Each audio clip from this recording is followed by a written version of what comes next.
Close your eyes or let them grow heavy, whichever feels easier right now. You have nothing to do, nowhere to be. The day is finished. Whatever it asked of you, you gave it. And now this hour belongs to you alone.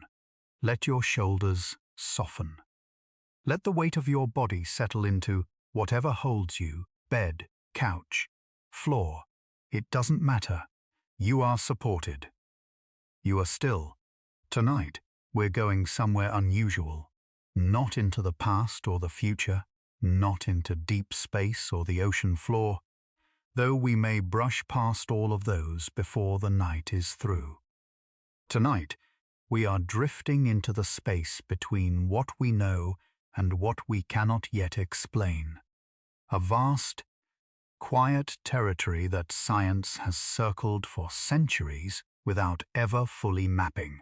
Because for all the things humanity has discovered, charted, measured, and named, there remains a long and astonishing list of questions that no laboratory, no equation, no telescope has yet answered. Not for lack of trying. The best minds on Earth have spent lifetimes on these questions, and still they remain open. Still they breathe. There is something beautiful in that. A world without mystery would be a finished world, and a finished world would have no room left for wonder. So tonight, let the unanswered things carry you gently. One by one, 100 quiet mysteries. Some will make you think. Some may feel like a door you never noticed before, swinging open just a crack. And some will simply drift past like clouds while you fall away into sleep. You don't need to hold on to any of it. Just let it wash over you, softly, and rest. Why is there something here at all, instead of just nothing? Of all the questions science has ever faced, this one sits the deepest, the most fundamental, the most quietly devastating. Why is there something rather than nothing? Why does the universe exist?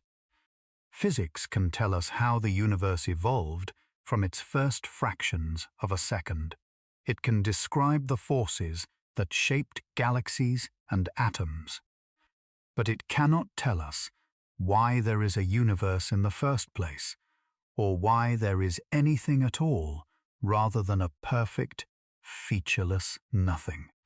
Some physicists have suggested that nothing is actually unstable, that quantum mechanics makes a state of absolute emptiness impossible to sustain, that something must emerge.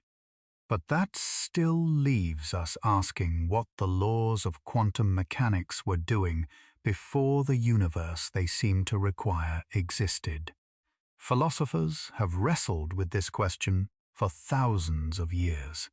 Scientists have approached it with equations and particle colliders. And still, the question stands at the edge of everything we know, unanswered, patient, and vast. You don't need to solve it tonight. No one has. Just notice that you exist, that the floor beneath you is real, that the air in your lungs is real, and that somehow, impossibly, there is a something rather than a nothing. Let that be enough. Let that be enough. What exactly is consciousness? That quiet feeling of knowing you're here right now. Right now. As you read these words or hear them settle into your thoughts, something extraordinary is happening. You are aware. There is something it feels like to be you, in this moment, in this place, with this particular quiet in the room around you. That quality, that felt experience of being, is what philosophers call consciousness, and science cannot explain it, not even close. We can map the brain with extraordinary precision. We can watch neurons fire in real time. We can identify which regions activate when you feel love or fear, or the peculiar pleasure of a song you haven't heard in years. We can disrupt consciousness with chemicals and restore it with shocks. We understand a great deal about the brain as a machine, but we have almost no idea how that machine produces the felt experience of being alive. Why does the physical process of neurons firing create anything? Why doesn't the whole thing just happen in the dark, with no inner witness, no sensation, no you? This is what the philosopher David Chalmers called the hard problem of consciousness, and it remains, decades later, stubbornly unsolved. Some researchers think consciousness is a product of information processing, a kind of inevitable complexity. Others think it pervades the universe in some form, present even in simple systems. Others still think the question itself is confused, that once we fully explain the brain's functions, there will be nothing left to explain. But none of these answers have satisfied everyone. None of them feel quite complete. As you let your mind grow quieter now, as thoughts begin to lose their edges, and the room feels a little softer, notice that. Notice the quality of this moment fading gently. Wherever consciousness goes, when we sleep, it does so every night, and we still don't know what it is, where it comes from, or how it arises from flesh and electricity. Rest in that mystery. You are holding one of the deepest questions in all of science, right there behind your eyes. Why do we even need to sleep? And why doesn't science have a real answer yet? You are doing it right now, or approaching it, and yet the reason you must sleep remains one of the most contested questions in all of biology. We know what happens when you don't. After a few days without sleep, the body begins to fail in ways that are both dramatic and measurable. Reaction times slow, memory fractures, immune function drops. The mind starts to hallucinate. After about 11 days without sleep, the consequences become potentially fatal. Sleep is clearly essential. But why? What is it doing that is so necessary that evolution has made it a non-negotiable demand for nearly every animal on Earth? Various theories exist. Sleep may allow the brain to clear out metabolic waste products that accumulate during waking hours, a kind of neural cleaning cycles that only runs when we shut down. It may consolidate and organize memories, replaying the day's experiences in compressed form to decide what to keep and what to discard. It may restore immune function, regulate hormones, repair cellular damage. It may be necessary for emotional regulation, allowing the brain to process difficult experiences with less of the chemical stress response that would accompany them while awake. All of these are probably true to some degree, but none of them fully explains why the brain must go offline, why we cannot do all of these things while conscious, and why sleep deprivation is so consistently devastating. The question remains open, and for now, your body knows what it needs, even if science cannot fully explain why. So let it have this. Let it rest. Why do we dream? And where do those whole other worlds come from? And within sleep, there is another mystery, older and stranger. Every night, the dreaming mind constructs entire worlds. Faces you've never seen, places that don't exist, narratives that follow their own fluid logic. You live inside them fully for a few minutes or hours. Then they dissolve, taking most of themselves with them, leaving only traces. and we genuinely do not know why. Dreams occur predominantly during a phase of sleep called REM, rapid eye movement, when the brain is in some ways almost as active as it is when awake. Some researchers believe dreams are a byproduct of memory consolidation, the brain replaying and sorting experiences while the conscious filter is lowered. Others believe they serve an emotional function, helping us simulate threatening situations so we are better prepared to face them. There are theories that dreams have no function at all, that they are simply noise produced by a busy brain in the dark. But none of this explains the vividness, the uncanny recognitions.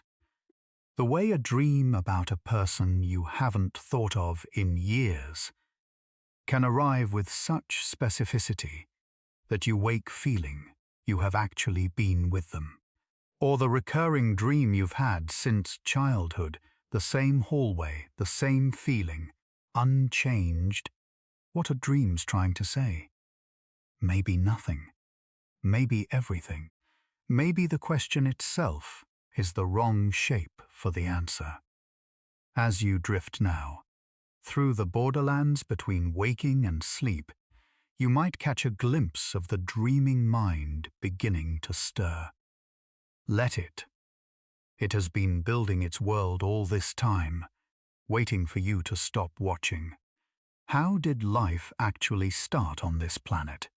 Somewhere between 3.5 and 4.5 billion years ago, on a young and violent Earth, something happened that changed everything. Chemistry became biology. Molecules that had been drifting and reacting and dissolving for millions of years somehow crossed a threshold, forming structures that could copy themselves, that could consume energy from their surroundings, that could respond to the world and persist. Life began. But how? This is one of the most profound unsolved problems in science. We know that the early Earth had the raw materials: carbon, hydrogen, nitrogen, oxygen, water, energy from lightning and volcanoes, and ultraviolet light. We know that amino acids, the building blocks of proteins, can form spontaneously from simple chemicals. We know that RNA, a molecule that can both carry information and catalyze reactions, may have been central to the first self-replicating systems. Some experiments have shown that basic biological chemistry can arise under early Earth-like conditions. But assembling all of this into a convincing, continuous story remains beyond us. How did the first membrane form around the first replicating molecule?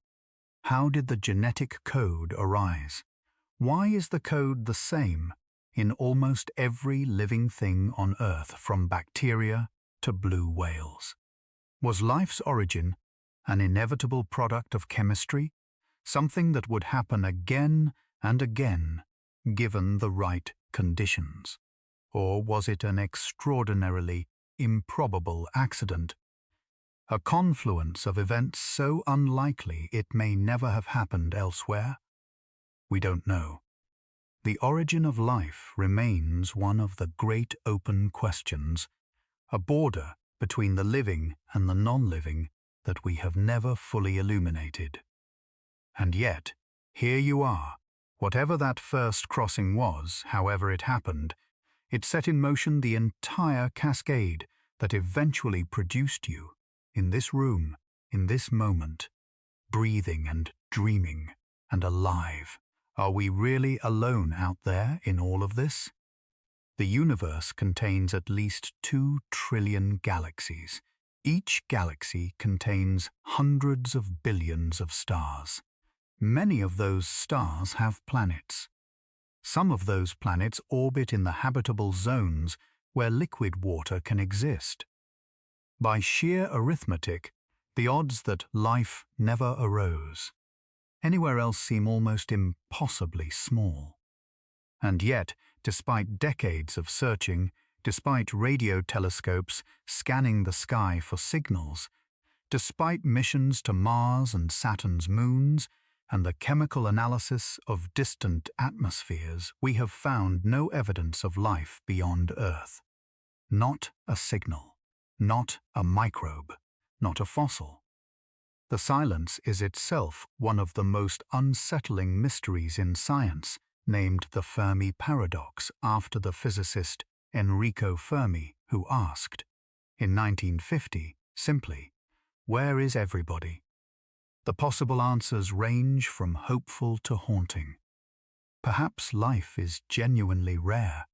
Perhaps the steps from chemistry to biology to complex life to intelligence are each so improbable that they've only happened once. Perhaps civilizations always destroy themselves before they can reach across the stars. Perhaps the universe is so large that signals simply haven't reached us yet. Perhaps we are surrounded by life but lack the means to recognize it. We don't know. And the not knowing sits with a particular kind of weight, because the answer changes everything about how we understand our place in the cosmos. Either we are extraordinarily, improbably alone, or the universe is teeming, and the silence has an explanation we haven't found yet. Both possibilities are astonishing. Let that astonishment carry you gently into the dark. What is dark matter? The invisible stuff holding everything together. Everything you have ever seen, every mountain, ocean, planet, star, galaxy, every atom of everything makes up only about 5% of the universe. The rest is something else entirely. About 27% of the universe is what scientists call dark matter, a substance that has mass, that exerts gravity, that shapes the structure of galaxies and galaxy clusters, but that does not interact with light in any way. It cannot be seen. It cannot be detected by any instrument that measures electromagnetic radiation. We know it is there only because of what it does to the things we can see. Without dark matter, galaxies would fly apart. The math of cosmic structure makes no sense without it. But what is it? Physicists have proposed dozens of candidates. Particles that interact only through gravity and the weak force. Primordial black holes left from the early universe. Something stranger still, some kind of exotic matter whose properties we haven't yet imagined. Enormous experiments deep underground, in mines and tunnels lined with detectors, have been searching for dark matter particles for decades. So far, nothing. Dark matter passes through you right now, billions of particles streaming through your body every second, touching nothing, leaving no mark. It fills the room, the building, the city, the planet. It is the invisible scaffold on which all visible structure is built, and we have no idea what it is. Rest in that invisibility. There is so much more here than we can see. What is dark energy, and why is it slowly pushing everything apart? If dark matter is puzzling, dark energy is more puzzling still. In 1998, astronomers made a discovery so startling that it upended decades of cosmology. The universe is not just expanding, it is accelerating. Something is pushing space itself apart at an ever-increasing rate, and whatever that something is, it makes up roughly 68% of everything that exists. Dark energy, as it has been called, is so evenly distributed throughout space that it has no significant effect on small scales, on galaxies or solar systems. But on the largest scales, it is the dominant force in the universe, and it is winning. Galaxies are already moving away from each other. Faster than light can cross the distances between them. In trillions of years, if dark energy continues its work, the universe will become so spread out and cold that every galaxy will be an island in an effectively empty and lightless void. What is dark energy? The leading hypothesis connects it to the quantum vacuum, the seething sea of virtual particles that fills even empty space, which should have its own energy. But when physicists try to calculate how much energy the vacuum should have, they get a number that is off by somewhere around 120 orders of magnitude from what is observed. This is sometimes described as the worst prediction in the history of physics. The true nature of dark energy remains unknown. Something is pushing the universe apart right now, as you lie here, as the galaxies drift. We don't know what, and that, somehow, is one of the most magnificent things I've ever gotten to say aloud. What came before the Big Bang?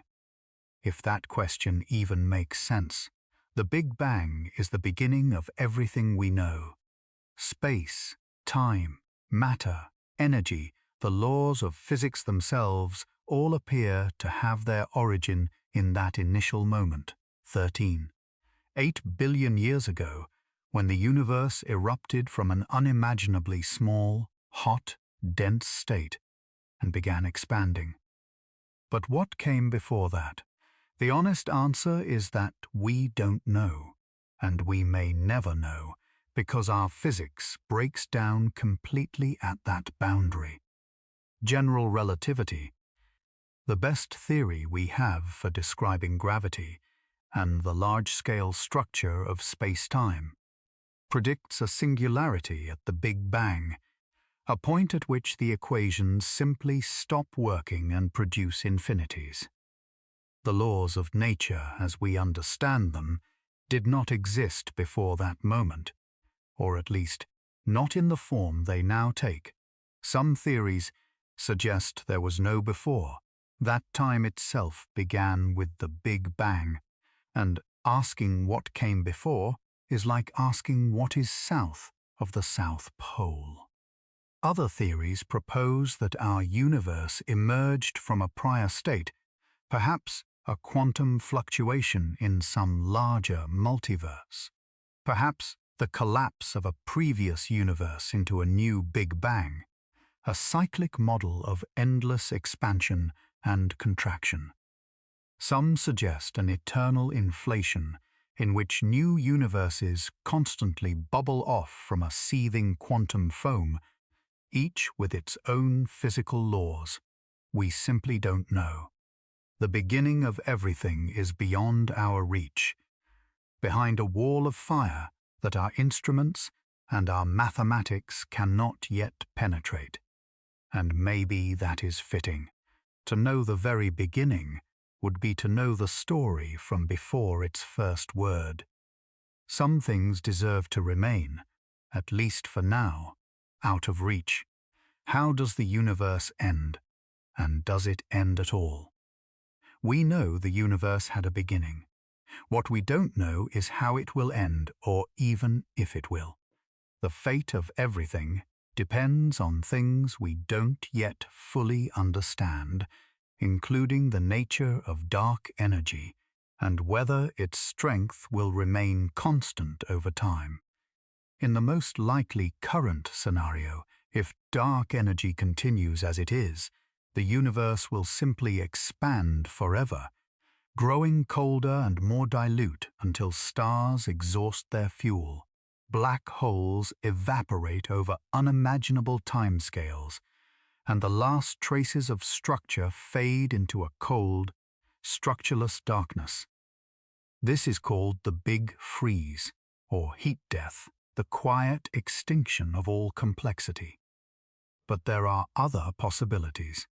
If dark energy grows stronger over time, it could eventually overcome even the forces holding atoms together, tearing the universe apart in what's called the Big Rip. If the quantum vacuum is in a metastable state, a bubble of true vacuum could spontaneously nucleate somewhere in the universe and expand at the speed of light, rewriting the laws of physics as it goes, everything it touches simply ceasing to exist in any recognizable form. This is called vacuum decay, and it is perhaps the most quietly terrifying idea in all of physics. Or maybe the universe is cyclic, and every ending is also a beginning. Every big freeze or big crunch, the seed of a new expansion, a new Big Bang, a new universe that will never know this one existed. We don't know. The ending is as opaque as the beginning, and somewhere between those two mysteries, you exist, briefly and beautifully, in the middle of a story no one knows the end of. Why is there more matter than antimatter? And why that tiny difference is the reason you exist? When the universe was born, the laws of physics, as we understand them, should have produced equal amounts of matter and antimatter. Every particle has an antiparticle, and when matter and antimatter meet, they annihilate each other, converting entirely into energy. If the Big Bang created equal amounts of both, everything should have annihilated everything, leaving a universe of pure radiation and nothing else. But clearly, something survived. Matter won by just the tiniest margin. For every billion antiparticles produced, there were 1,000,000,001 particles of ordinary matter. That surplus of 1 in 1,000,000,000 is the entire material universe, everything that exists. Every galaxy, every star, every planet, every ocean, every living thing. Physicists call this asymmetry baryogenesis, and they don't know why it happened. Experiments at particle accelerators have detected subtle differences in how matter and antimatter behave, tiny violations of the symmetry that should exist between them. But the differences found so far are far too small to account for the observed imbalance. Something made matter slightly favored over antimatter in the very first moments of existence, and we don't know what. You are here because of an asymmetry so tiny it barely registers in the equations. 1 extra particle per billion. That small, that improbable, that essential. You are made of the difference. Why won't gravity play nicely with quantum mechanics? Gravity is the most familiar force in the universe. It holds you to the Earth, holds the Earth in orbit around the Sun, holds the Sun in the galaxy. It shapes the entire large-scale structure of the cosmos. And yet it remains, stubbornly, outside our best framework for understanding the universe at its smallest scales. Kinsing's currently rests on 2 great pillars. General relativity, which describes gravity as the curvature of space-time produced by mass and energy, and quantum mechanics, which describes the behavior of particles at subatomic scales with extraordinary precision. Both theories are spectacularly successful in their domains, and they are fundamentally incompatible with each other. When you try to apply quantum mechanics to gravity, the equations break down and produce nonsensical infinities. A complete theory of quantum gravity remains one of the holy grails of physics. String theory attempts it by proposing that particles are not points, but tiny, vibrating strings existing in many more dimensions than the four we experience. Loop quantum gravity proposes that spacetime itself is made of discrete quantum units, a kind of fabric with a minimum resolution. Neither has yet been confirmed experimentally.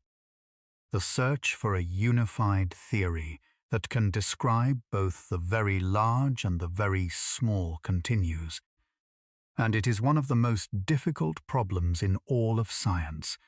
The force that holds you to this bed, that keeps your feet on the ground, that reaches across billions of light years to shape the destiny of galaxies, remains beyond our deepest understanding. It works. We just don't fully know why. What is time, really, beyond just this moment slipping by? You move through it constantly. You feel it passing, sometimes too fast, sometimes not fast enough. You remember its past and anticipate its future. Time is perhaps the most intimate dimension of your existence, and it remains profoundly mysterious. Physics treats time as a dimension, another coordinate, like length, width, and height. General relativity shows that time is not fixed but relative, that it passes more slowly near massive objects and at high speeds. Time is elastic, woven into the fabric of spacetime along with the three spatial dimensions. But the equations of physics are, in a deep sense, symmetric in time. Most of the laws of physics work the same going forward as they do going backward. There is nothing in the equations of electromagnetism or quantum mechanics that fundamentally distinguishes past from future. And yet, you can remember yesterday but not tomorrow. Heat flows from hot to cold, never in reverse. Eggs break, but don't spontaneously reassemble. There is a clear arrow of time in our experience. This arrow is thought to arise from the concept of entropy, the tendency of systems to move from ordered to disordered states. The universe began in an extremely low entropy state at the Big Bang, and has been increasing in entropy ever since, providing the direction we experience as time moving forward. But why did the universe start in such an ordered state?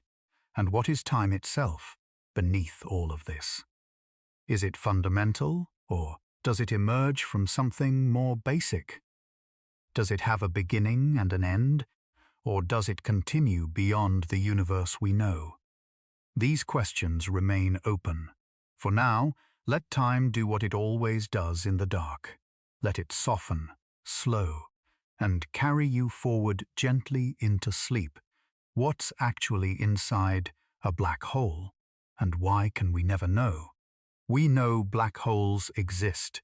We have photographed their shadows. We have detected the gravitational waves produced when they collide. We have watched stars orbit the supermassive black hole at the center of our own galaxy. Black holes are among the most well-established objects in astrophysics, and yet what happens inside one remains entirely unknown. A black hole is defined by its event horizon, the boundary beyond which nothing, not even light, can escape. Once you cross the event horizon, the laws of physics, as we normally understand them, say that your fate is the singularity, a point of infinite density at the center, where space-time curvature becomes infinite and our equations break down completely. General relativity predicts the singularity, but cannot describe it. It is a place where our best theory of gravity simply stops working. Quantum mechanics may have something to say about what happens near and inside a black hole, But quantum mechanics and general relativity are incompatible at the extreme conditions of a singularity. Stephen Hawking showed that black holes should slowly evaporate by emitting radiation over inconceivably long timescales. But this led to another puzzle, the information paradox. If a black hole evaporates completely, does all the information about what fell into it get destroyed? Quantum mechanics says information cannot be destroyed. General relativity seems to allow it. The paradox is unresolved. What lies at the heart of a black hole is one of the places where our physics touches its own deepest limit. Beyond the event horizon is a region we cannot reach, cannot observe, and cannot yet describe. Let that darkness be the darkness of the room around you now, a depth that holds you without harm. Did we invent mathematics, or was it always out there waiting to be found? Is mathematics something humans created, a useful language for describing patterns in the world? Or is it something that exists independently of human minds, something we discover rather than invent? The question may seem abstract, but it has practical consequences for how we understand reality. The mathematician Galileo said that the universe is written in the language of mathematics, and there is something genuinely mysterious about how well mathematics describes physical reality.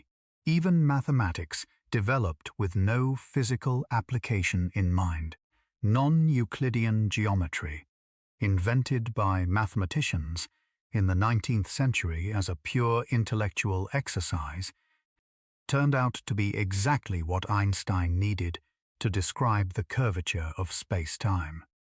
Complex numbers, which seemed like abstractions with no physical meaning, turned out to be fundamental to quantum mechanics. Why does pure mathematics, developed with no reference to the physical world, keep turning out to be the exact language needed to describe it?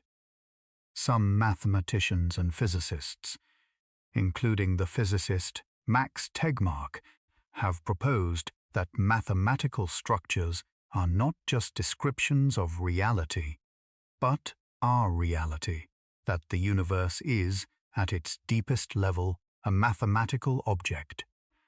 Others argue that mathematics is a product of the human mind, shaped by our cognition and our experience, and that its applicability to physics reflects the fact that physics ultimately deals in the kinds of patterns that minds are built to recognize. The debate remains unresolved. What is certain is that mathematics works, that it maps the world with a precision and a beauty that feels sometimes like more than coincidence. And as you lie here, the mathematics of your body's systems runs quietly and perfectly, without any conscious direction, an elegance beyond what anyone has fully explained. Do we actually have free will, or is every choice already decided?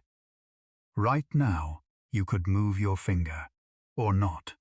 You could choose to keep reading these words, or let them drift past as you fall towards sleep. Or could you?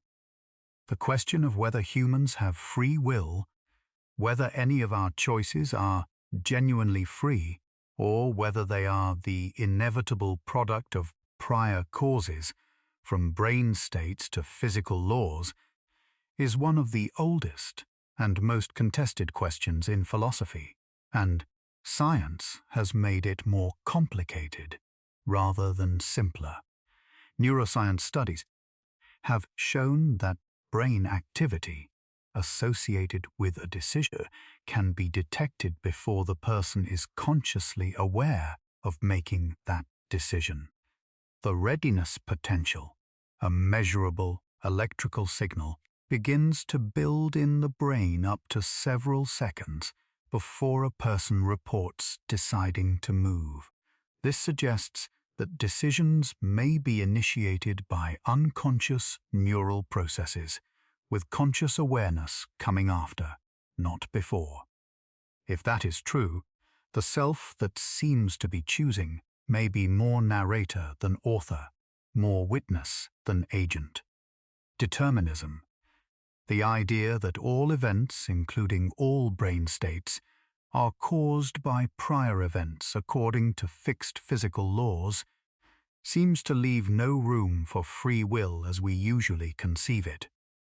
Quantum mechanics introduces genuine randomness at the subatomic level, but randomness is not the same as freedom, and it's unclear how quantum indeterminacy in neurons would translate into meaningful choice. And yet the experience of choosing remains.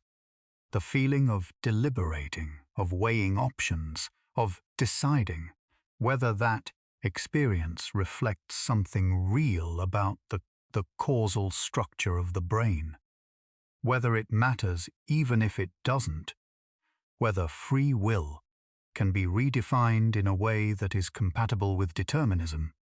All of these are questions without settled answers. You chose to be here tonight, in whatever sense anything is chosen. Let that be enough. How does anesthesia work? And where does your consciousness go while you're under? Every year, hundreds of millions of people undergo surgery under general anesthesia. They are given a drug, and within seconds or minutes, consciousness disappears.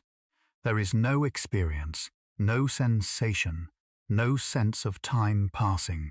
Then, seemingly instantly, consciousness returns, and hours have been erased from subjective experience. Anesthetics are among the most used drugs in medicine. They save lives and make surgery possible, and we still don't fully understand how they work. We know that different anesthetic agents affect different receptors in the brain. Some enhance the inhibitory neurotransmitter GABA, making neurons less likely to fire. Others block excitatory glutamate receptors. Some appear to affect the lipid membranes of neurons themselves.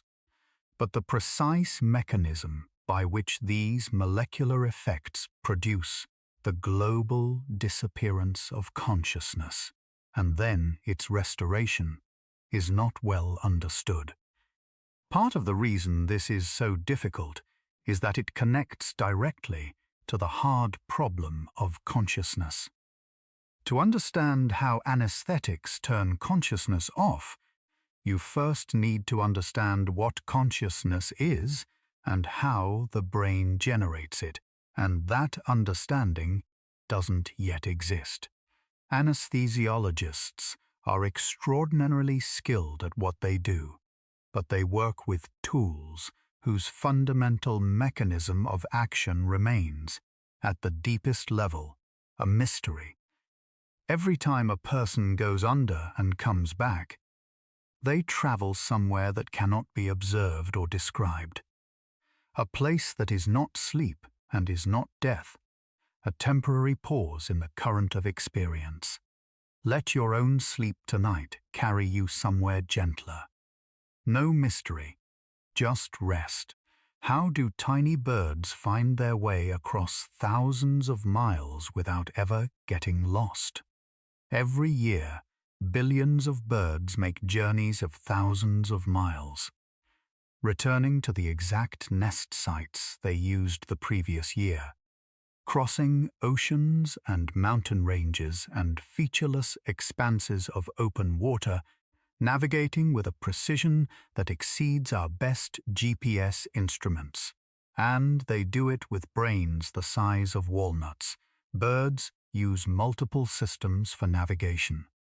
The sun, the stars, the patterns of polarized light in the sky, infrasound, smell.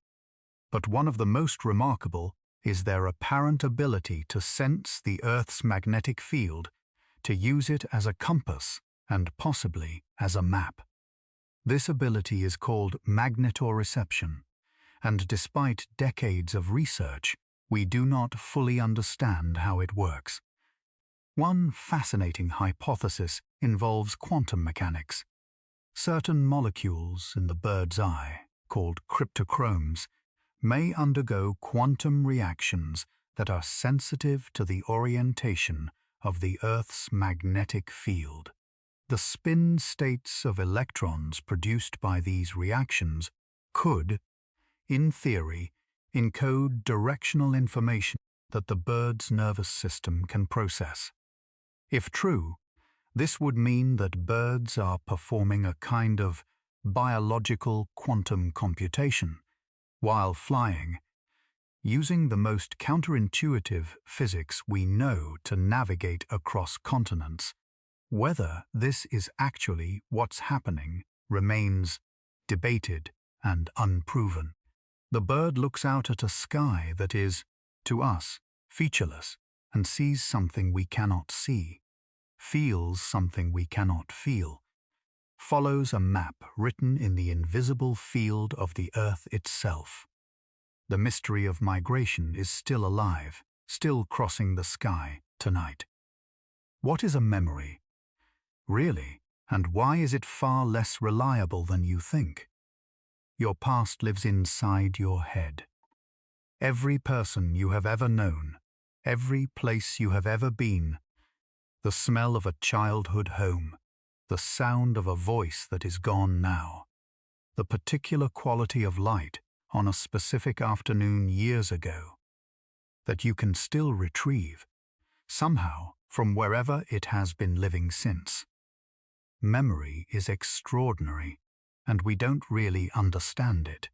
We know that memories are not like recordings. They are not stored in specific locations in the brain, the way files are stored on a hard drive. Instead, a memory seems to be distributed across large networks of neurons, the pattern of connections between them encoding the experience rather than any single cell holding it. Each time you retrieve a memory, you are not playing it back unchanged. You are reconstructing it, reassembling it from its distributed components. And in that reconstruction, it can change. Memories are malleable, subject to the influence of current knowledge, suggestion, emotion, and the simple passage of time. This is why eyewitness testimony is unreliable. This is why your memories of childhood events may differ dramatically from what other family members remember of the same events. This is why therapy and time can change the emotional weight of a remembered experience, because the memory itself is slightly different each time it is reconstructed. But how exactly is a memory stored in the pattern of synaptic connections?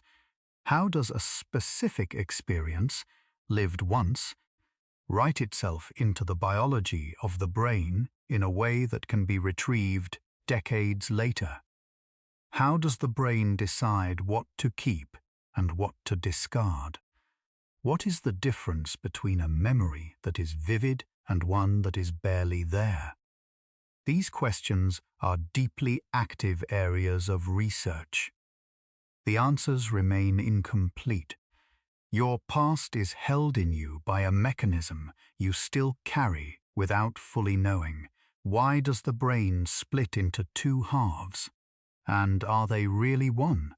The human brain is divided into two hemispheres connected by a thick band of fibers called the corpus callosum. These hemispheres communicate constantly.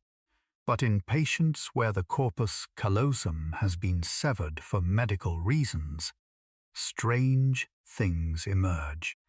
The two halves of the brain appear to have separate streams of knowledge and even separate intentions, leading to behaviors where one hand literally does not know what the other is doing, or where one hemisphere disagrees with decisions made by the other. We know that the hemispheres have some degree of specialization. Language tends to be lateralized to the left hemisphere in most people. The right hemisphere seems to have particular roles in spatial reasoning and holistic processing. But the degree of specialization and the reason for it is less clear than popular accounts suggest. The famous idea that left-brained people are logical and right-brained people are creative is a significant oversimplification. What remains puzzling is why the brain should be lateralized at all. Why should different functions be concentrated in different hemispheres?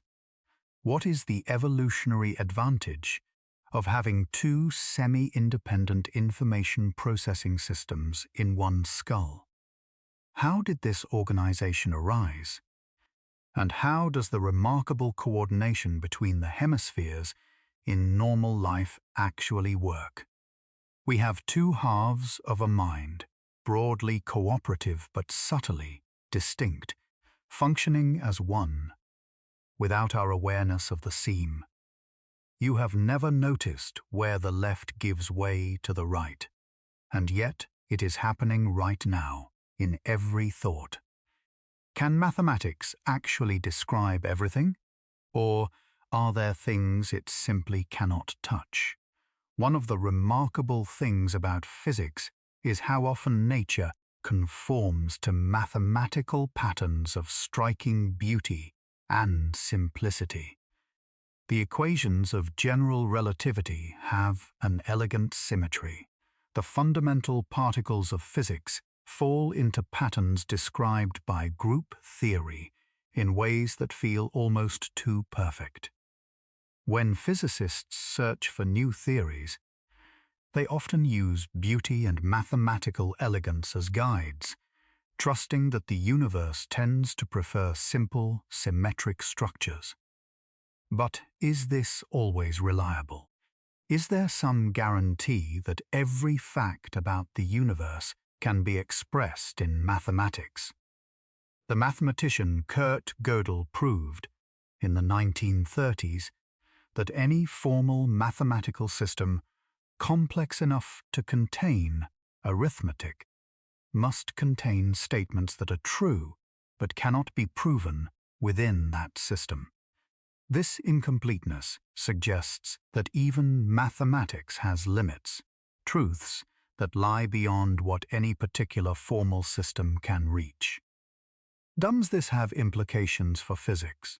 If the universe is mathematical, does it contain truths that no physical experiment or mathematical theory can ever access? These questions sit at the intersection of mathematics, physics, and philosophy, in a space where no one has clear answers. Perhaps mathematics is complete enough for our purposes. Perhaps there are aspects of reality that it simply cannot touch. Perhaps we haven't yet found the right mathematics. The frontier remains open, as all the best frontiers do. What is the placebo effect? And how can pure belief actually heal the body? Give a person a sugar pill and tell them it is a powerful painkiller. A significant portion of the time, their pain will diminish. Tell them it is a chemotherapy drug, and some will lose their hair. Use an elaborate ritual and a thick needle and a confident doctor, and the placebo effect grows stronger. In some conditions, placebos have been shown to work even when patients know they are receiving placebos. The placebo effect is real, measurable, reproducible, and we do not fully understand it. We know it involves the release of genuine neurochemicals, including endorphins and dopamine, We know it can produce real physiological changes, not just subjective reports. We know it is influenced by expectation, by the quality of the relationship with a healthcare provider, by the apparent impressiveness of the intervention. But how the mind produces these physical changes, through belief alone, through the expectation of relief, remains poorly understood. The placebo effect sits at the intersection of mind and body in a way that our theories haven't fully mapped. It suggests that belief, expectation, and the felt sense of being cared for can produce measurable changes in the physical functioning of the body. It suggests that the boundary between mind and body is more permeable than we typically assume. It suggests that the story we tell ourselves about what is happening to us is, in some real sense, happening to us. Whatever it is, it heals. And sometimes, just believing you are going to feel better is enough to begin feeling better. There is something in that worth holding on to, even now, as you rest. How did language begin? And what were people thinking before they had words? Language is the most complex behavior we know of in the animal kingdom. It allows us to share not just immediate sensory information, but abstract concepts, the past and the future, fiction, plans, metaphor, poetry. It is the foundation of human culture and cooperation. Every complex thing humanity has built rests on language. And we don't know where it came from. The evolution of language left no direct fossils. We cannot dig up an ancient conversation. We can look at the anatomy of ancient skulls to estimate the size and shape of the brain and the vocal tract, and we can examine what tools ancient humans made and what social behaviors their artifacts imply. But the actual emergence of language, when it happened, how it happened, whether it was sudden or gradual, whether it arose once or many times, is deeply contested. Was language primarily for communication, or did it arise as an internal tool for thought, becoming communicative secondarily? Did language arise from gesture or from vocalization? What is the relationship between the capacity for language and other uniquely human abilities, like complex planning, recursive thought, and theory of mind, the ability to understand that others have minds and beliefs different from your own? These questions remain without consensus. Language, the very medium through which these words are reaching you right now, still carries its own secret origin, somewhere in the deep past, in a brain that learned to mean something, to a mind that learned to listen. What are emotions, really, and where do they come from deep inside the brain? Right now you may feel a kind of settled calm, the specific comfort of a quiet space and a quieting mind, or perhaps a faint undercurrent of something else, the day not quite finished with you, a thought that surfaces and then sinks.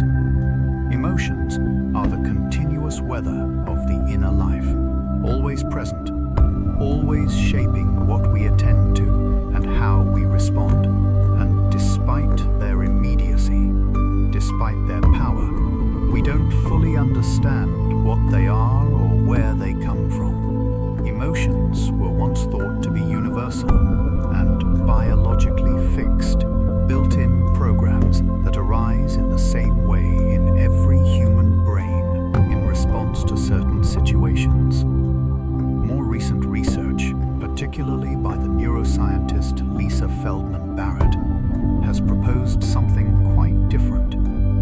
That emotions are constructed, not just detected, that the brain uses past experience and current context to build emotional experience in the moment, and that this construction is far more variable and culturally influenced than we thought. But neither the traditional view nor the constructionist view has fully resolved all the questions. Why do emotions feel the way they do? What is sadness from the inside, and how does a particular pattern of neurological activity produce the felt quality of longing or grief? What is the relationship between an emotion and a feeling, between the physiological event and the subjective experience? And why do emotions sometimes seem to work against us, producing fear where there is no threat, anger where there is no injustice? The emotions are not a problem to be solved tonight. They are the texture of being alive. Let them settle, as they always do, in the quiet. Why does the universe seem perfectly tuned for life to exist? The universe runs on constants: the strength of gravity, the mass of the electron, the charge of a proton, the cosmological constant governing the rate of cosmic expansion. These numbers appear throughout the equations of physics, and they have specific values that turn out to be, in several cases, extraordinarily precisely calibrated for the existence of complex structure, of stars, of planets, and ultimately of life. If gravity were slightly stronger, stars would burn too hot and too fast for life to evolve. If it were slightly weaker, stars wouldn't form at all. If the cosmological constant were just a little larger, the universe would have expanded too fast for matter to clump into galaxies. If the strong nuclear force were slightly different, carbon, the backbone of all known biology, wouldn't form in stellar nucleosynthesis. In each case, the values seem tuned to allow a universe where complex things can happen. This is called the fine-tuning problem, and it has three main types of responses. Some say it is evidence of a designer, an intelligence that set the constants. Others invoke the multiverse, the idea that there are vast numbers of universes with different constants, and we necessarily find ourselves in one that allows our existence. Others argue that the apparent fine-tuning is overstated, that life might find other ways in differently configured universes that we simply can't imagine. None of these answers is fully satisfying to everyone. The universe is a narrow corridor through parameter space, precisely the one in which you can exist, asking the question, whether that is chance, necessity, or something else entirely, remains one of the deepest unresolved questions in all of physics and philosophy. What actually makes us human, beyond the genes we almost share with chimps? Genetically, humans share more than 98% of our DNA with chimpanzees. We share large portions with mice, with fruit flies, with yeasts. The difference between a human and a chimpanzee, in purely genomic terms, is smaller than the difference between some bird species. And yet the differences in behavior, culture, technology, and inner life are enormous. What accounts for this? What makes us specifically human? Language is part of it. So is our capacity for cumulative culture, the ability to build on the knowledge of previous generations, so that each generation inherits a civilization rather than starting from scratch. Our theory of mind, our ability to model other people's thoughts and intentions, seems to be more highly developed than in other species. our capacity for abstract thinking, for representing things that are absent, fictional, or future, seems to be unusual. Our use of symbolic art and ritual reaches back at least 100,000 years, and perhaps much further. But which of these traits is the key one? Is it something in our neurology, some particular circuit or organization of the brain? Is it language itself, or something that language depends on? Is the difference quantitative, a matter of degree, or qualitative, a genuine discontinuity between human minds and all others? The question of human uniqueness remains genuinely open, complicated by the growing evidence that other animals possess more sophisticated mental lives than we previously assumed. We are not as far from the rest of life as we once imagined. And yet, here we are, wondering about it. How does a cell know whether to become a heart, skin, or a brain?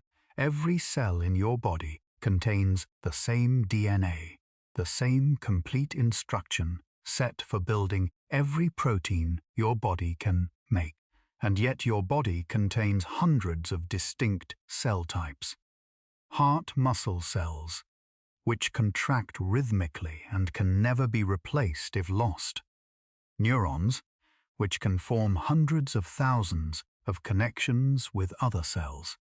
Pancreatic beta cells, which detect blood sugar and secrete insulin.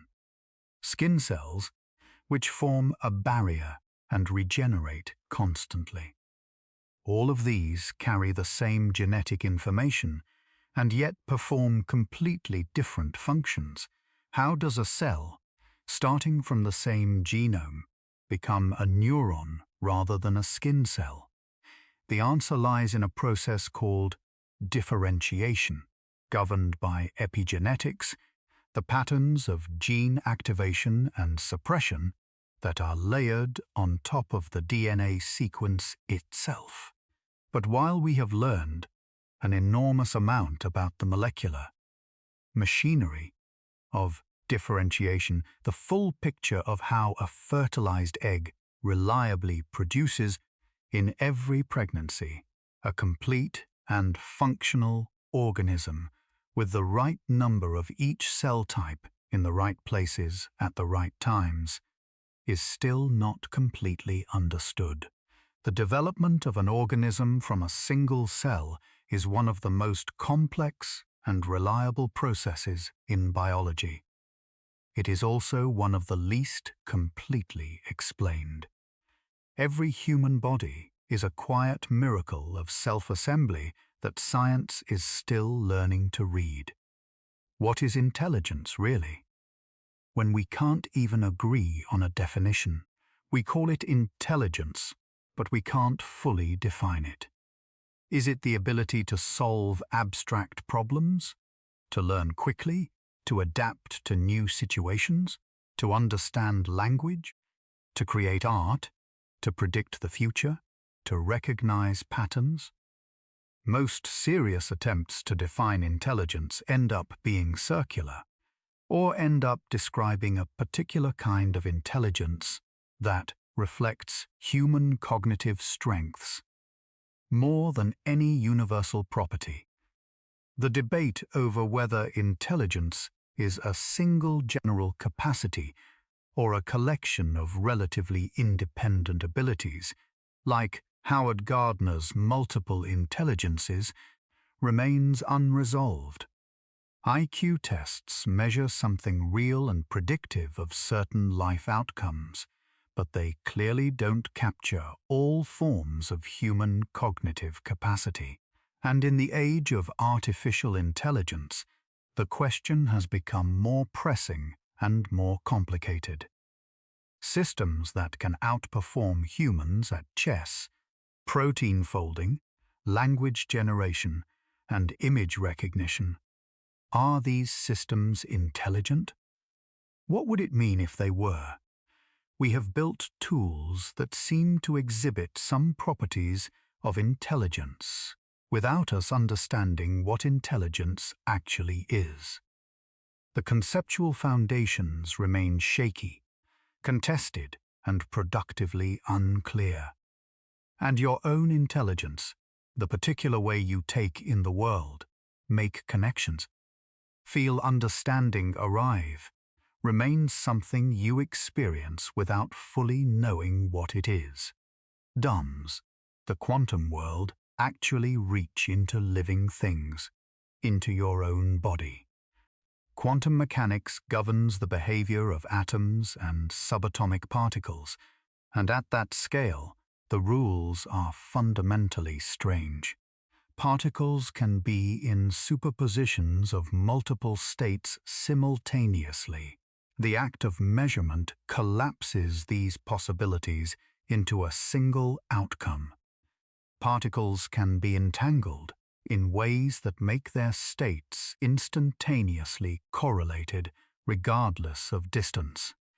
These effects are usually described as confined to the subatomic scale, washed out in the warm, wet, noisy environment of a living cell. But there is growing evidence that some biological processes may exploit quantum effects directly.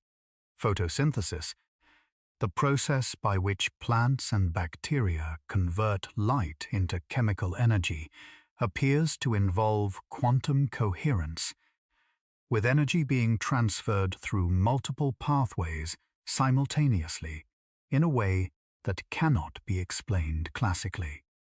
The enzyme nitrogenase, which fixes nitrogen from the atmosphere into a form usable by life, uses quantum tunneling to do chemistry that would be classically impossible, and the magnetic sensing of birds may involve quantum spin states, as mentioned earlier.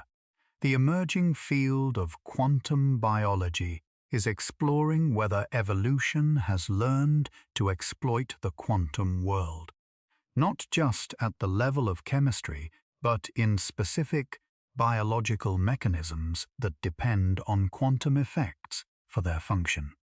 If so, the boundary between the strange quantum world and the familiar biological world may be less sharp than we assumed. Life may reach into the quantum domain in ways we are only beginning to discover. What is the self, the thing you call you, actually made of? There is a quality to your experience right now that feels like yours, uniquely, irreducibly. The perspective from which you are hearing these words, the background hum of thoughts and sensations that make up your continuous experience, feels like a center, a self. But is there really a self, in the way it feels like there is? Neuroscience suggests that the sense of self is constructed, not found, assembled from a collection of processes distributed across the brain, including the ongoing modeling of the body's state, the narrative memory that stitches past and future together, the representation of social identity, and the prediction of future experience. When any of these are disrupted by certain brain injuries, by meditation, by certain drugs, or by certain psychoses, the sense of self can be dramatically altered or temporarily dissolved. Buddhist philosophy, thousands of years before neuroscience, proposed that the self is a convenient fiction, a useful narrative overlay on a stream of experience that has no fixed center. Contemporary neuroscientists like Anil Seth have argued for something similar, that the sense of being a self is a controlled hallucination, a model the brain builds to organize experience, no more or less real than the perception of color or sound. Whether the self is real, constructed, illusory, or something entirely else, is a question that lives exactly at the intersection of neuroscience, philosophy, and direct experience. You can explore it right now, simply by noticing who is noticing, and then let the noticing grow soft, and let the question dissolve, and let whatever you are rest. Why do we age, and could that ever change? Aging is so universal, so woven into the fabric of life, that it can seem like a natural law. But biologically, there is nothing obviously necessary about it.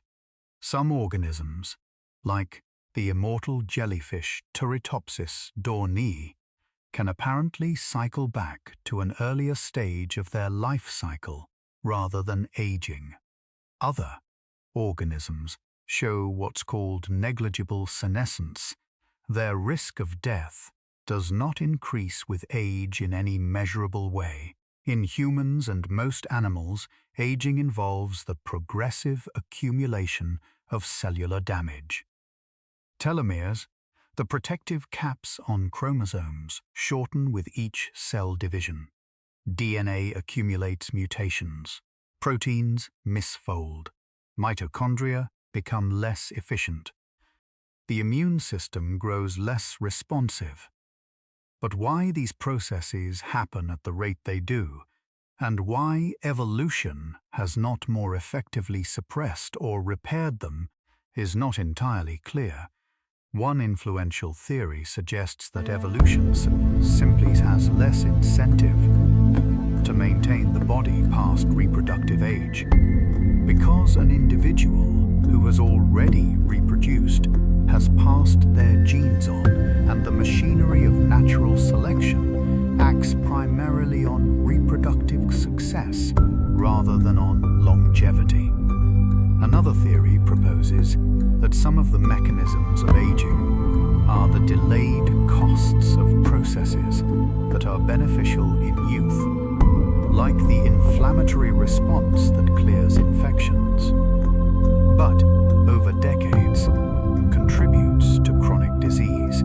We are beginning to find ways to intervene in aging processes to slow or reverse some of the cellular changes that underlie it. But whether aging can be treated as a disease rather than a destiny remains one of the most significant and contested questions in biology. For now, you are aging at exactly the rate life intended, and tonight you rest. Where does the feeling of beauty come from? Stand before a mountain range or listen to a piece of music that makes your breath catch, or look at a painting that stops you in your tracks and something happens. Something that feels, in that moment, like more than a mere preference. Like a recognition, a resonance, a response to something real. We call it beauty, and we cannot explain it. Evolutionary theories suggest that some aesthetic responses are grounded in adaptations, that the human preference for open, park-like landscapes reflects an ancestral preference for safe environments, that our attraction to symmetrical faces is a cue for genetic fitness, that musical preferences reflect the properties of speech and social bonding.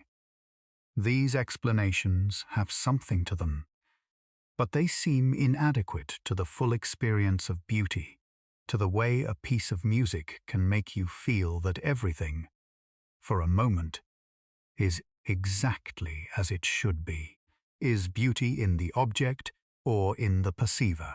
Is it universal or entirely culturally and personally constructed? Why does beauty sometimes feel like truth, like a glimpse of something beyond the surfaces of things? Why does the experience of beauty sometimes bring grief alongside joy? A kind of longing that has no specific object? Philosophers have wrestled with these questions since at least Plato. Scientists have measured pupil dilation and goosebumps and skin conductance and the activity of the brain's reward circuits. And still, what beauty is, why it matters, Why it feels necessary has not been fully explained. Let it remain something that exceeds the reach of measurement. Some things may be better held than analyzed. What is schizophrenia, and why can the brain build a completely different reality? Schizophrenia affects roughly 1% of the human population across all cultures, all times, all geographies. It involves a characteristic disruption of the relationship between the mind and shared reality, including, in many cases, hallucinations, delusions, and disorganized thinking. It tends to emerge in late adolescence or early adulthood, runs in families, and has a complex genetic basis that has been partially mapped but not fully understood. Despite decades of research, we do not know what causes schizophrenia. We know it involves abnormalities in multiple neurotransmitter systems, including dopamine and glutamate. We know it has a significant genetic component, with hundreds of genetic variants, each contributing a small amount of risk. We know that certain environmental factors, including prenatal infections, urban upbringing, and cannabis use in adolescence, increase risk. We know that treatments targeting the dopamine system can reduce some symptoms, but they do not work for everyone and do not address all aspects of the illness. What we don't know is the underlying mechanism that ties all of this together. The story at the level of neural circuits and development that would explain why the brain constructs experiences that don't correspond to shared reality, and why this happens in the particular way it does, with the particular pattern of symptoms that defines schizophrenia across cultures. The brain's relationship to reality is more fragile, more constructed, and more mysterious than daily life makes it seem. Where does consciousness go under deep anesthesia, and is there anything there at all? You already heard about the mystery of how anesthetics work, but there is a companion mystery worth dwelling on separately. Under deep general anesthesia, patients are not simply unconscious in the way of dreamless sleep. They are physiologically maintained at a depth of unconsciousness where the brain's normal activity is dramatically suppressed. And in most cases, there is nothing, no experience, no time passing, no sense of absence. But not always. A small but significant percentage of patients report awareness under anesthesia, ranging from vague sensations of sounds or light to fully articulate memories of events during surgery. These accounts are disturbing and raise questions about what consciousness requires and how reliably anesthetics suppress it. Monitoring for anesthesia depth is imperfect, and the relationship between measurable brain activity and conscious experience remains uncertain. More philosophically, what does it mean that, for most patients, general anesthesia produces genuine experiential nothingness? Not darkness, not silence, but literally no experience at all, followed by the resumption of consciousness as if no time had passed. This is different from sleep, which has its own continuous experience in the form of dreams. Under deep anesthesia, it seems that experience stops, and then it starts again. What is the difference between that pause and death? The answer is not simply biological function. Because dead brains are also biologically non-functional, but cannot be restored to consciousness by waking up. Something is preserved through anesthesia that is lost in death. We don't know what. Where do numbers actually exist? 1, 2, 3. Where are they in the real world? 3 is a number. But where does 3 exist? Not in any single place, not as any physical thing. 3 things, yes, you can point to those. But the property of threeness itself, the abstract number, where is it? If all thinking minds were destroyed, would 3 still equal 3? Would prime numbers still be prime? Would the mathematical truths we know still hold, with no one to know them? This is the question of mathematical ontology, the question of what mathematical objects are and where they exist. Platonists hold that mathematical objects are real, that they exist in a realm independent of physical reality and independent of minds, and that mathematicians discover rather than invent the truths they find. Formalists hold that mathematics is a formal game played with symbols according to rules, with no necessary connection to any independent reality.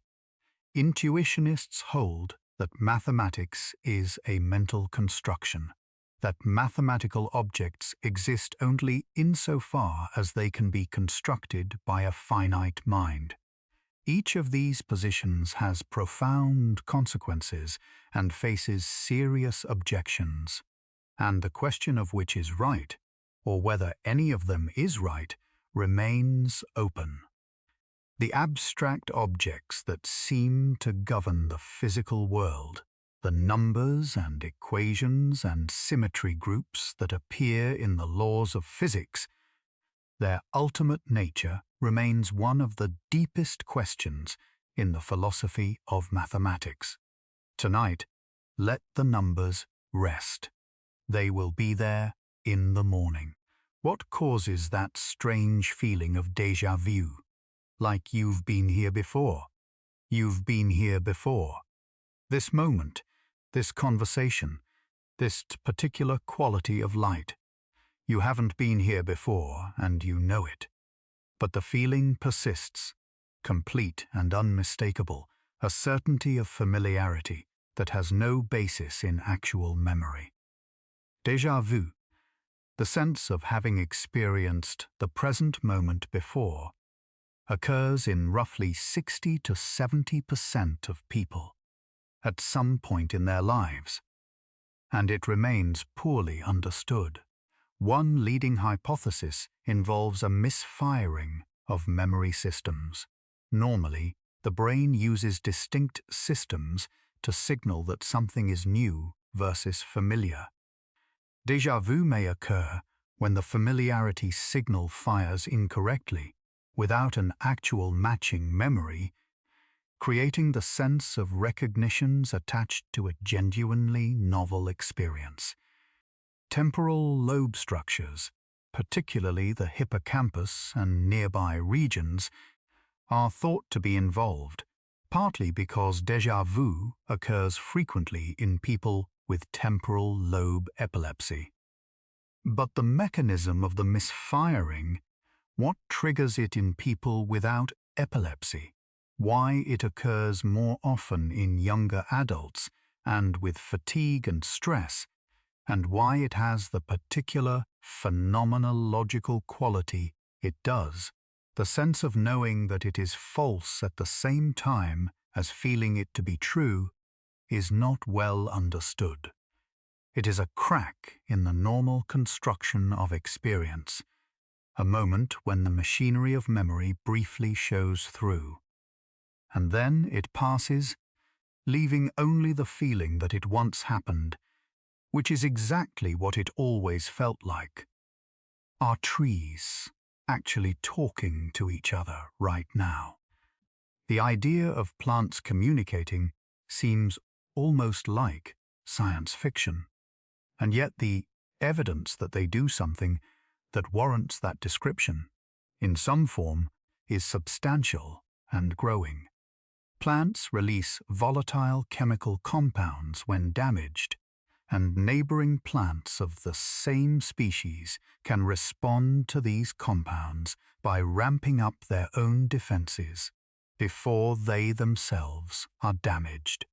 This has been documented in multiple species and appears to be a genuine information transfer between plants. Underground, plants are connected through networks of mycorrhizal fungi, fungal threads that link the roots of different plants and through which carbon, nutrients, and potentially signaling chemicals can move from one plant to another. The popular metaphor of the Wood Wide Web captures something real, though it also oversimplifies and romanticizes a process that is more complex, competitive, and less cooperative than the metaphor implies. Do plants experience anything in their communication? Is there any form of sensing or responding that involves anything like perception or awareness? Most biologists would say no, and there is no scientific evidence for plant consciousness. But the question of where sensing ends and awareness begins, and what the minimum requirements for any kind of inner experience are, remains unresolved. Plants do things. Some of those things look like responses to information. Where exactly the line falls between a mechanism and something more is a question science has not fully settled. How do migraines work? And why would the brain cause itself that much pain? For as long as humans have left records, migraines have been described. The debilitating pain, often one-sided, pulsing, the nausea, the sensitivity to light and sound. In some cases, the aura, a visual or sensory disturbance that precedes the pain, rippling across the visual field like a slow wave. Migraines affect roughly 1 in 7 people globally, making them one of the most common neurological conditions in the world. And despite centuries of observation and decades of modern neuroscience, the precise mechanism remains incompletely understood. We know that migraines involve changes in brain activity, including a phenomenon called cortical spreading depression, a wave of abnormal electrical activity that moves slowly across the cortex and may be responsible for the aura. We know that certain neurotransmitters, including serotonin and CGRP, a peptide involved in pain signaling, play important roles. Drugs targeting CGRP have recently become available and work well for many patients. But why the cascade starts? Why certain triggers, including particular foods, stress, hormonal changes, or changes in sleep, initiate the migraine in some people and not others? Why some people have migraines only once a year and others daily, and what the fundamental nature of the migraine generator in the brain is, remain questions without complete answers. The brain's capacity for causing itself pain is one of its more baffling properties. What is intuition? That feeling of knowing something without knowing why. You've felt it, the sense of knowing something without being able to articulate how you know it. The discomfort in a situation that your explicit reasoning says is safe. The sudden conviction that you should take a different route, or call an old friend, or not trust someone who seems perfectly trustworthy. Intuition is real, in the sense that it influences behavior and sometimes turns out to be right when deliberate reasoning would have gone wrong. But what is it? One influential framework treats intuition as fast, automatic cognition based on pattern recognition.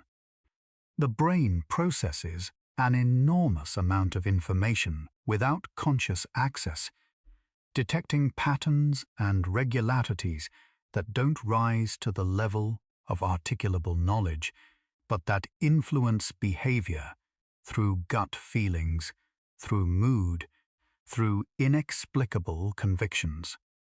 Experienced practitioners in many fields, from chess players to firefighters to doctors, develop intuitions that outperform step-by-step analysis, precisely because their pattern recognition has been trained on vast experience. But intuition is also unreliable in systematic ways. It is prone to certain biases, to overconfidence, to the influence of emotion and social context. The question of when to trust intuition and when to override it with deliberate reasoning is not fully answered.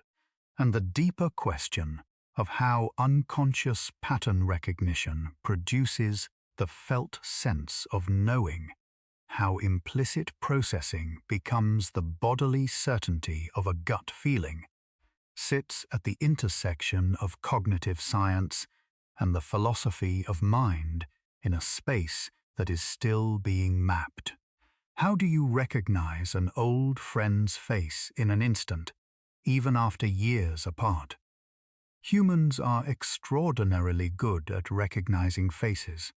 You can recognize a friend in a crowd, from an unusual angle, with a new haircut. After years of not seeing them, even in poor lighting, even from a brief glimpse, you can detect the slightest change in a familiar expression and read emotional nuance from subtle, muscular movements.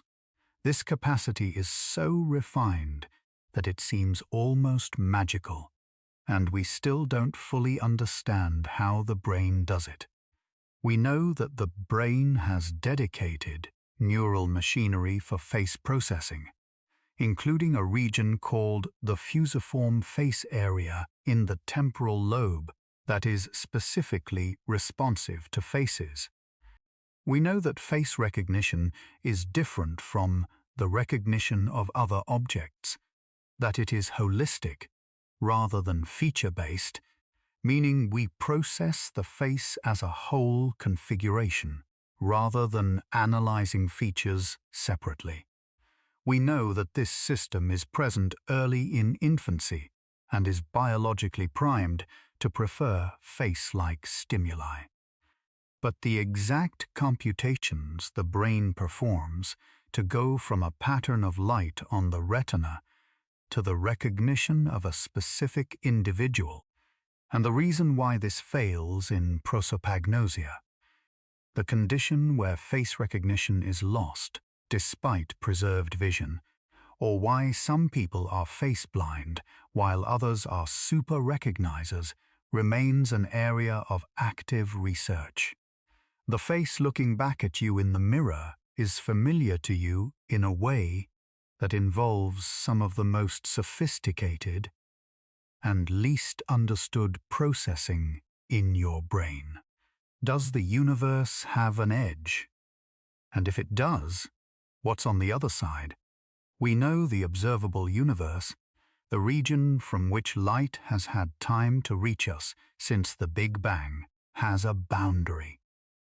That boundary is about 46 billion light-years in every direction, a sphere defined not by the edge of space, but by the limit of what light can have crossed in 13.8 billion years.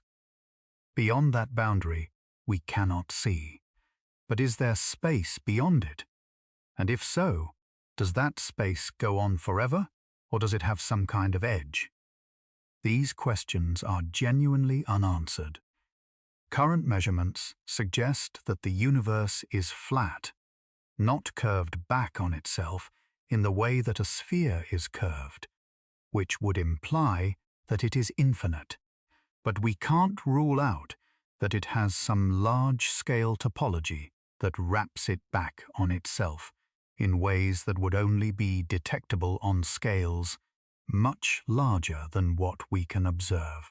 If the universe is truly infinite, it contains infinite matter, infinite space, infinite time, and, if the laws of physics remain the same throughout, an infinite number of versions of everything that can exist, including an infinite number of identical copies of this moment.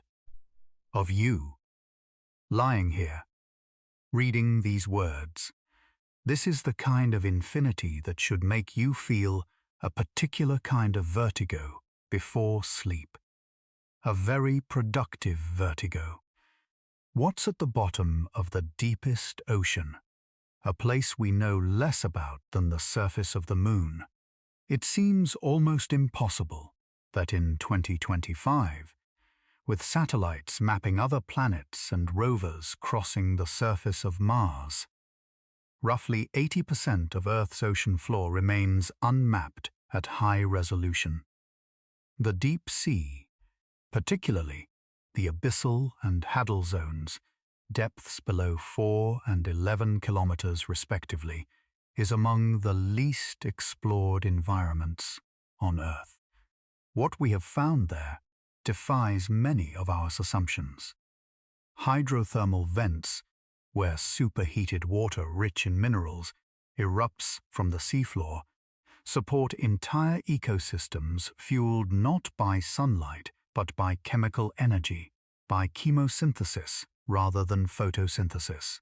These communities of tube worms, shrimp, crabs, and microorganisms live in conditions that were thought to be incompatible with life. Cold seeps, where methane and hydrogen sulfide bubble up from the seafloor, support their own distinct communities. In the Hadal Zone, the deepest trenches, life continues in forms adapted to pressures that would crush any human-built vehicle not specifically designed to withstand them. Many species in these regions have never been catalogued. Many chemical reactions and geological processes occurring at the seafloor are poorly understood. The deep ocean is Earth's largest habitat, and it is almost entirely unexplored. It is humbling. We know more about the surface of the moon than about the bottom of our own oceans. How does your immune system know what's you and what's an invader? Every day, your immune system performs a feat of discrimination that medicine still doesn't fully understand. It identifies thousands of different pathogens, cancer cells, and foreign molecules and attacks them. It simultaneously tolerates everything that is genuinely part of you. Every cell, every protein, every organ. This discrimination between self and non-self is central to immune function, and it is remarkable. When it fails, you get autoimmune disease, where the immune system attacks the body's own tissues. When it fails in the other direction, you get immunodeficiency. The basic mechanisms are known. T cells learn to tolerate self-proteins in the thymus through a process of selection that destroys cells that react too strongly to self-antigens. But this selection is imperfect, and the way the immune system draws and maintains the line between self and other in real time in the living body, with its continuous production of new cells and its constant encounter with the environment, is more complex than any simple description captures. Why some people develop autoimmune disease and others don't, why the immune system sometimes fails to eliminate cancer cells that it should recognize as abnormal, how to develop vaccines that produce robust long-term immunity without triggering autoimmunity. These are questions at the frontier of immunology. Your body knows itself, mostly without your help. The fact that it mostly gets it right is remarkable. What is dark matter actually made of? A question physics still can't touch. The previous mystery about dark matter was its existence. But the deeper mystery, the one that keeps physicists awake, is what it actually is. There is no shortage of proposals.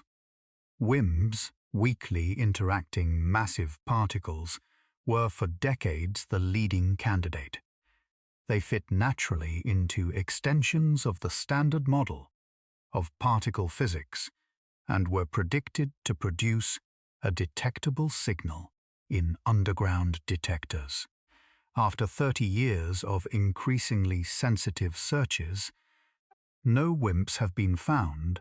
Axions, proposed originally to solve a different problem in particle physics, are another candidate. They are much lighter than WIMPs and interact extremely weakly with ordinary matter. Experiments looking for axions in strong magnetic fields are ongoing. Primordial black holes, formed in the early universe before stars existed, could account for some fraction of dark matter.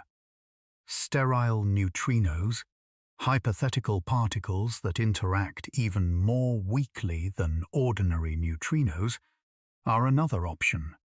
The particle physics community has broadened its search significantly in recent years, looking for candidates across many orders of magnitude of mass and interaction strength. None have been found. This does not mean dark matter doesn't exist. The gravitational evidence for it is overwhelming. It means only that whatever it is, it interacts with ordinary matter and with light even less than the most conservative proposals assumed. It is hiding very well. The most abundant component of the matter in the universe is completely unknown in nature. We live inside a mystery larger than the stars. Why does music make us cry or want to get up and dance? Music has no nutritional value. It cannot shelter you or help you find a mate in any direct way. It consists of organized vibrations in the air, and yet it moves people to tears, to joy, to the particular bittersweet feeling that has no good name in English but might be called the ache of beauty. It synchronizes groups. It marks time and ritual. It is present in every human culture ever studied. No culture exists without it. Why? The evolutionary purpose of music is genuinely debated. Some theories propose that music evolved from infant-directed speech, the sing-song vocalizations parents use with babies, which in turn connects to social bonding. Others suggest it evolved as a tool for group coordination and social cohesion, with synchronized movement and song creating trust and cooperation. Others argue that music is a spandrel, a byproduct of adaptations for language and auditory processing that became repurposed for pleasure.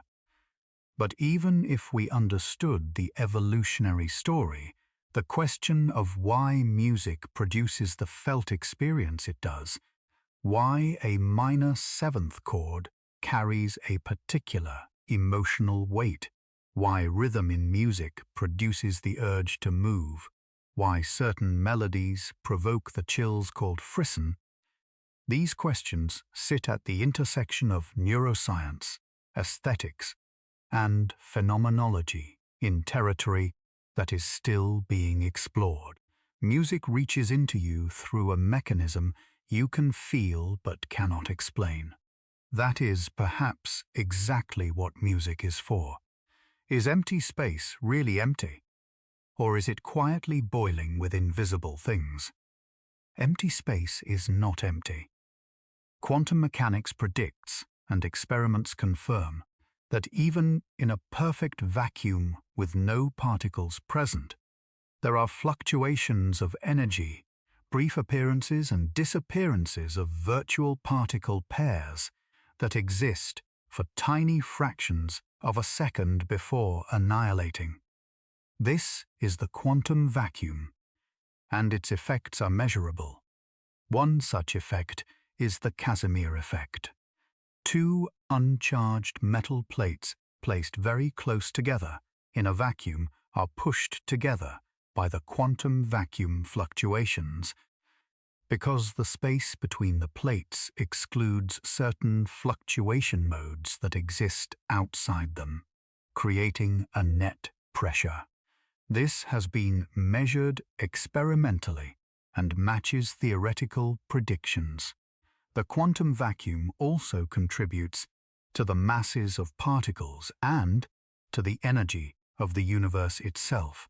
But how much energy the vacuum has, and whether that energy has observable cosmological consequences, is one of the most unresolved questions at the intersection of quantum mechanics and general relativity.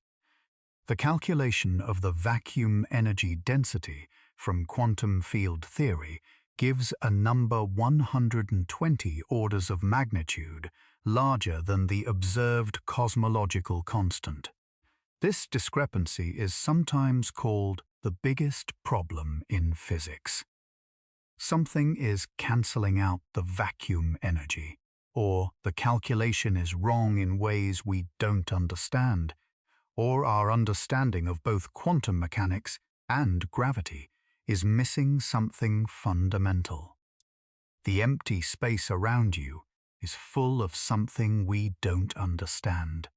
What gives particles their mass, and why in those exact amounts? In 2012, physicists at the Large Hadron Collider at CERN announced the discovery of the Higgs boson, confirming the existence of the Higgs field, the mechanism by which fundamental particles acquire their mass. This was one of the great triumphs of experimental physics. And yet the discovery opened new questions as much as it closed old ones. The Higgs boson gives mass to some particles, but not in a way that explains why they have the specific masses they have. The mass of the electron is extraordinarily small. The mass of the top quark is about 350 times larger. Why this enormous range? Why do the fundamental particles have the masses they do, rather than any of the other values they could theoretically take? The standard model of particle physics provides no explanation. The masses are inputs to the theory, measured and recorded, but not derived from anything more fundamental. This is sometimes called the flavor puzzle or the hierarchy problem, and it suggests that the standard model, despite its extraordinary predictive success, is not the final story. There is something deeper going on that determines the masses of particles and that we haven't yet found. The Higgs field fills all of space. It gives you mass, and it gives the stars mass, and we don't know why it does so in the specific amounts it does. How do animals sense time without a clock? Many animals have an extraordinary sense of time. Bees can be trained to appear at a food source at specific times of day, and they will show up accurately without any external cue beyond their internal sense of time. Birds know when to migrate based not just on day length, but on internal timing mechanisms. Hamsters will spontaneously begin running in their wheels at the same time each night with extraordinary consistency. Humans can often wake at a specific time without an alarm if they intend to, and we experience duration in ways that can be measured and studied. Biological timekeeping at the cellular level involves circadian clocks, molecular feedback loops that cycle with a period of approximately 24 hours, and that exist in virtually every cell type in the body. These are remarkably well characterized. But how the brain integrates these cellular clocks into a subjective sense of duration, how you know that an hour has passed rather than two, and why time seems to pass more slowly when you are bored or afraid, and more quickly when you are engaged or happy, is much less understood. The subjective experience of time is clearly not a simple readout of any biological clock. It depends on attention, emotion, memory, metabolic rate, age, and many other factors. The neural mechanisms by which the brain represents duration and temporal sequence, how it stamps memories with when they occurred, and how it constructs the sense of a flowing present, are active areas of research without settled answers. What is creativity, and where do brand new ideas actually come from? Where does a new idea come from? A mathematician working on a problem for months suddenly knows the answer in the shower. A composer hears, complete, the opening bars of a piece that seemed to arrive from nowhere. A scientist makes an unexpected connection between two seemingly unrelated fields. A child invents a word for a feeling that has no name. These moments of creative arrival feel, from the inside, like discovery more than invention, like finding something that was already there. Waiting. Creativity is one of the most studied and least explained capacities of the human mind. We know some things about it.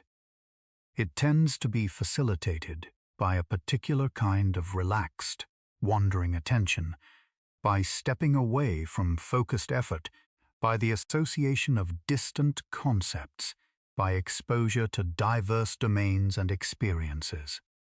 The default mode network of the brain, a set of regions active during mind wandering, seems to be involved. Sleep, and particularly the hypnagogic state between waking and sleep, is famously associated with creative insights. But the mechanism by which new ideas emerge, the process by which the brain generates genuinely novel combinations rather than simply recombining familiar elements, is not well understood. What is the difference between original creativity and mere recombination? What produces the sense, sometimes, that a creative idea is right before it has been verified? Where does inspiration come from? Let the question drift as you drift. The answer may come in sleep. What are the limits of the human mind? Are there things we simply cannot understand? You are using a mind right now, this very moment, to process these words, to follow the thread of ideas, to feel the weight of the bed beneath you, to hear the quiet of the room, to have the particular quality of experience that is yours tonight. And that mind has limits. You will never fully map from the inside. Cognitive science has documented many of these limits. We can hold only a small number of items in working memory at once.